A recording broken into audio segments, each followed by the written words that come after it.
And today, allow me to share with you a story from our own Muslim history, a story from the history of these American lands, a story of a person who used these very days, this moment, this great worship of Hajj, this deed, to not only transform himself, but to change generations that came after him.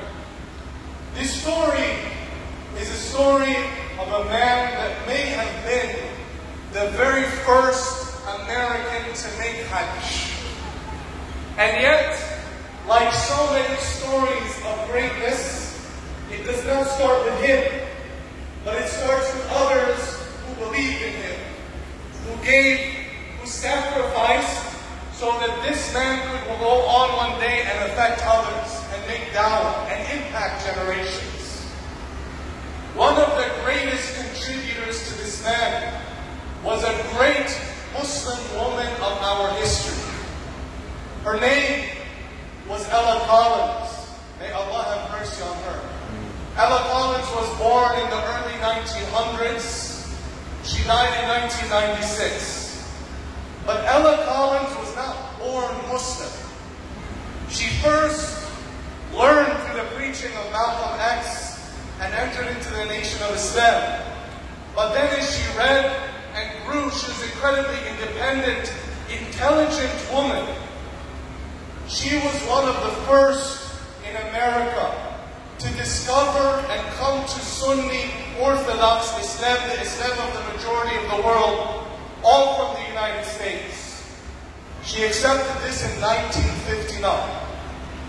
And even as she was learning how to pray, even if she did not know Arabic, did not know how to recite the Quran, was learning about this deen, she did something incredible.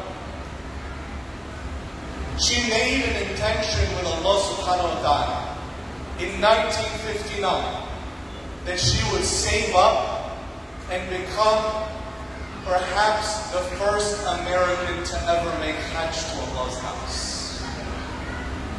Brothers and sisters, do you know how difficult it was for a black woman in the 1950s and 60s to save enough money for Hajj? At the height of the civil rights struggle, in the decade where Medgar Evers was assassinated, where Malcolm X was assassinated, where Martin Luther King Jr. was assassinated, she prepared this intention with Allah subhanahu wa ta'ala, and in less than 5 years, she saved up enough to go for Hajj. Then she did something that I cannot share with you without tears in my eyes. She saw that the Hajj of another person would be better for the Ummah than her own. It would impact others more than she would. She saw the potential, that general benefit that would come from his Hajj. So this incredible woman gave up her own Hajj money to finance the Hajj of her half-brother, Malcolm X. Al-Hajj Malik al-Shabazz rahimahullah. She gave up her own Hajj money, not knowing if she would ever be able to go back, because she saw that this would impact others. What courage, what greatness, what strength, and what sacrifice. She may have been from those that Allah mentioned about them in the Quran al-Kareem.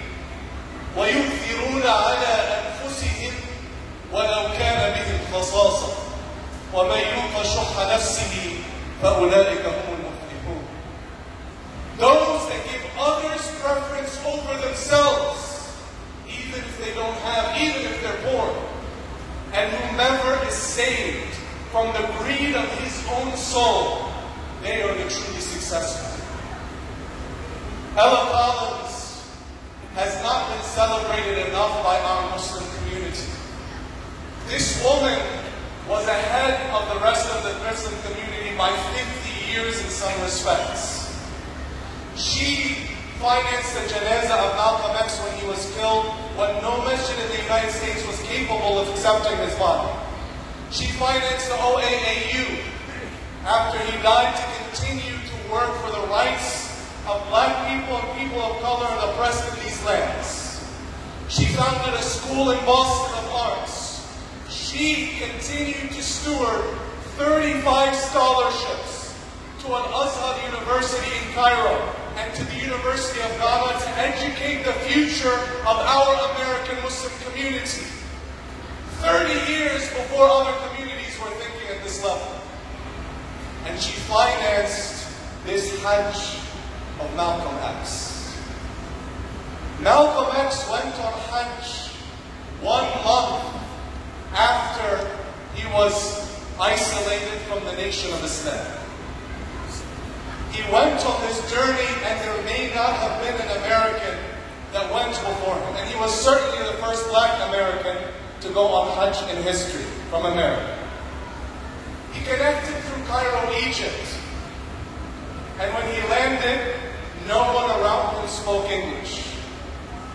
He dressed in an ihram, and he started saying, like other people were saying, Labbaik Allahumma labbaik, answering the call of Allah subhanahu wa ta'ala.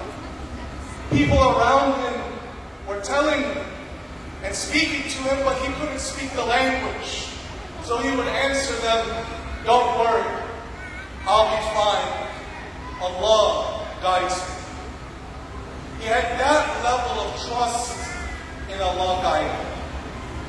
Tell me, my brothers and sisters, in honor of this great woman, aren't we blessed in our midst that there are people that give and sacrifice of their money so that children of this community can be educated and strong, so that people can find a place to worship, so that those struggling with hardship can have a little assistance to get back up on their feet. These people are in our midst, but there are others waiting on the sideline. And today I ask you why. Why has this courage not come to the hearts of each and every one of our households that we want part of this fight, to continue to sacrifice, to continue to give, to continue to facilitate the way of life, to take someone under our wings? Brothers and sisters, as you enjoy your Eid today, think about an elder who is far from their families and knock on their door. Bring some joy to their household. Pick up the phone and call that uncle, that aunt, that cousin that has distance from you in these past months. Think about a new Muslim and open your home and your dining table and your house and your family to them. Think about our brothers and sisters that are suffering, who right now are eating and benefiting from the generosity of this community here and across the world. Malcolm X, rahimahullah, he came to Al-Masjid Al-Haram. And he said the prayer, Allahumma anta as-salam, wa minka as-salam, tabarakta ya dhal jalali wal ikram. He said, oh Allah, you are peace, and you are the source of peace. You are blessed, O you, O owner of honor and majesty. And before he could get to Al-Masjid Al-Haram, though, he spent 20 hours in Jeddah Airport. It wasn't just us, subhanAllah. 20 hours, no one knew how to help him, very few spoke English, and ultimately he stood in Al-Mahkama Al-Shar'iyya, in the Islamic court, because he was one of the first, if not the first, to come from America. And he proclaimed and reaffirmed the Shahada, Ashhadu an la ilaha illallah wa anna Muhammadan Rasulullah. The judge who witnessed this, he said, I hope you will become a great preacher of Islam in America. And Malcolm said, I hope so too. In Cairo, he saw the impact of the sacrifice that he and his people were making. In Cairo, they thought he was Muhammad Ali, Cassius Clay. And he couldn't believe that people halfway across the world were hearing about the struggle of black people in this country, hearing about a man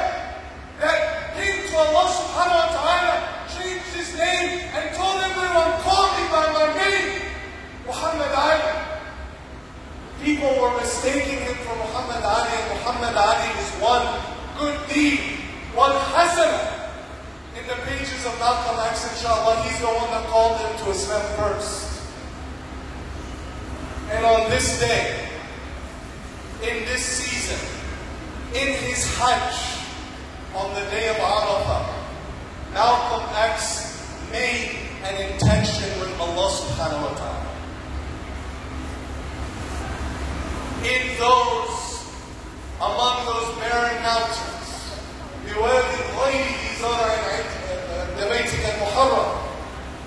Malcolm X made the intention. He says, I swore that I would be the one to eliminate racism from the American Muslim movement. I swore that I would rid its followers of any element of hatred. Imagine the ikhlas that we hope was in that moment. Imagine the sincerity of that intention, my brothers and sisters. For the first time in history, people, the media, followed the Hajj of Malcolm X intently. They said, what is this force that has changed this man to see one human family? What has changed his ways? And as he accepted the oneness of Allah, he saw people treat him in a way that was foreign in 1960s America. And when he accepted the oneness of Allah, he accepted the oneness of the Ummah and the human family. And he made this sincere intention. Brothers and sisters, understand this level of ikhlas. Malcolm X was one of the most successful preachers in American Muslim history. Tens upon tens of thousands had come on his preaching. He was on the news. He was known east and west. And he started all over. Said, teach me al-Fatiha. Show me how to pray. When he recognized the truth of Allah subhanahu wa ta'ala, he submitted. My brothers and sisters, Malcolm X would live only a few more months. Before that year was out, he would be assassinated and Allah subhanahu wa ta'ala accept his shahada. But millions of Americans were introduced to al-Hajj through the sacrifice of this man and the sacrifice of Holocaust. 30 years later, Allah caused one of the most famous American actors, a man named Denzel Washington, to act out the Hajj in a movie directed by Spike Lee. And a whole new generation of millions of Americans learned about Hajj through sincerity of two people, one of whom had died 30 years ago. And here, 55 years after this moment, 10,000 Muslims in Raleigh, North Carolina are touched by the sacrifice and the sincerity of a man who made Hajj without knowing a word of Arabic. My brothers and sisters, my call to you and I is that in this season, in this moment of sacrifice and giving, why not you and why not me? Why can we not have that sincerity in this moment and take a cause under our wings and get off the sidelines? For someone in this community to say, no refugee family is going to go hungry and forgotten while I'm still breathing air. For our educators and our well-being to say that young people of this community will not feel like second-class citizens, will not be forgotten. They will be proud and strong and confident young Muslims. For someone to think about the needs of new Muslims, to make sure that we're not just hugging at the moment of the Shahada, but that we're supporting and educating and loving in the months and years after. For someone to think about the needs of our sisters, to give, to sacrifice, to live for others and live for the mission of calling people to this deen. My brothers and sisters, this was the intention of Malcolm X 55 years ago. A man who in 1964, without finishing school, was the most demanded speaker in all of American universities. Spoke at Harvard, at the London School of Economics, when he hadn't even finished high school. This was the power of this intention. And let me tell you, on this blessed day, I am filled with hope. Because every time I get negative news, I hear something on the internet, or something on the TV, I remember that that's not where I get my news from. I get my news at Salatul Fajr, where people are up at the crack of dawn because they want to worship Allah subhanahu wa ta'ala and facilitate a proud future for their children. I get my news at the volunteers who made this possible by staying up at 11, at midnight, and 2 a.m. yesterday. By the volunteers that are serving in security and support and all around me. I get my news in the courage of young people who are out on the front lines. Our Muslim politicians that are dealing with hatred and anger and saying, no, you are not going to intimidate us away from our deen. And our children are not going to be lost to your hatred. I get my news in the faces and the smiles of the young people that give us hope for the future of this community. But they need your help, and they need mine. They need your sacrifice, and they need mine. And I tell you, brothers and sisters, 55 years ago, this was the intention of Malcolm X. And today, I ask you, what is your intention? That inshallah will be written to you for you 55 years from now. I ask Allah subhanahu wa ta'ala, He is the grantor of all gifts, to give us sincerity and strength and courage and power to work for the betterment of others. I ask Allah to protect our families, to have mercy on our parents as they raise us when we were young. I ask Allah subhanahu wa ta'ala to protect this community, to protect this ummah, to make us from those that understand our deen, love our deen, implement our deen, and live our deen. I ask Allah on this day to accept from our brothers and sisters of Hajj, to make this a year of transformation and khayr for the ummah of Rasulullah sallallahu alayhi wa sallam. I ask Allah that for our families that have buried a loved one, or lost a child, or whose families are away from them, or are traveling, or are suffering, I ask Allah to lift their hardship and affliction.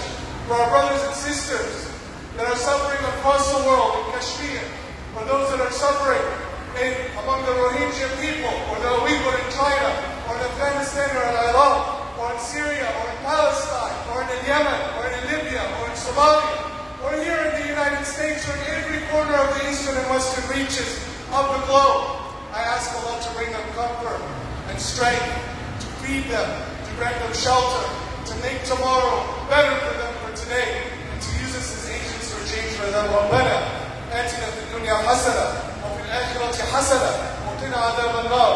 ربنا لا تزغ قلوبنا بعد إذ هديتنا وهب لنا من لدنك رحمة إنك أنت الوهاب. اللهم قل لإخواننا المستضعفين في كل مكان في مشارق الأرض وفي مغاربها يا رب العالمين. اللهم آمين آمين. عباد المبارك كل عام وأنتم بخير. السلام عليكم ورحمة الله وبركاته.